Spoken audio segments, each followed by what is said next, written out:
Hi friends, இன்றைக்கி ஹெல்த்தியான beetroot rice தான் பார்க்க போகிறோம். அதுக்கு வந்து ஒரு கடாய் வச்சுக்கோங்க. அதில் அது ஹீட் ஆனதுக்கப்புறம் ஆயில் ஊற்றிக்கோங்க. 4 டேபிள் ஸ்பூன் ஆயில் ஊற்றிக்கோங்க, சின்ன ஸ்பூனில். ஆயில் நல்லா ஹீட் ஆனதுக்கப்புறம் அதில் வந்து ஒரு டேபிள் ஸ்பூன் கடுகு போட்டுக்கோங்க.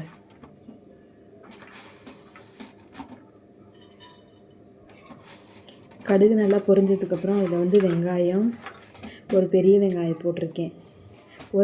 ஒரு பீட்ரூட்டு, ஒரு முழு பீட்ரூட்டை வந்து பெரிய பீட்ரூட்டை வந்து துருவி எடுத்துக்கிட்டேன். அதனால் அதுக்கு வந்து ஒரு பெரிய வெங்காயம் போட்டுக்கிட்டேன்.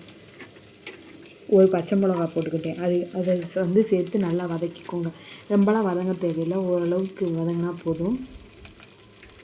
அது வதங்கினதுக்கப்புறம் அதில் வந்து துருவி வச்சுருக்கோம் இல்லையா பீட்ரூட்டு, அதை போட்டுக்கோங்க. போட்டு அதுக்கு தேவையான அளவுக்கு உப்பு போட்டுக்கோங்க.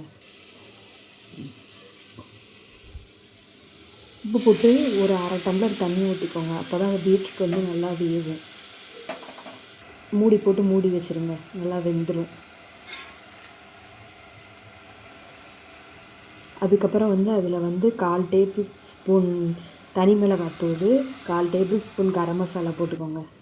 போட்டுட்டு நல்லா வதங்குற அளவுக்கு மூடி வச்சிட்டிங்கன்னா நல்லா வதங்கிடும் ஃப்ரெண்ட்ஸ். அதுக்கப்புறம் ஒரு கப் ரைஸ் போட்டு அதில் வந்து மிக்ஸ் பண்ணிக்கோங்க.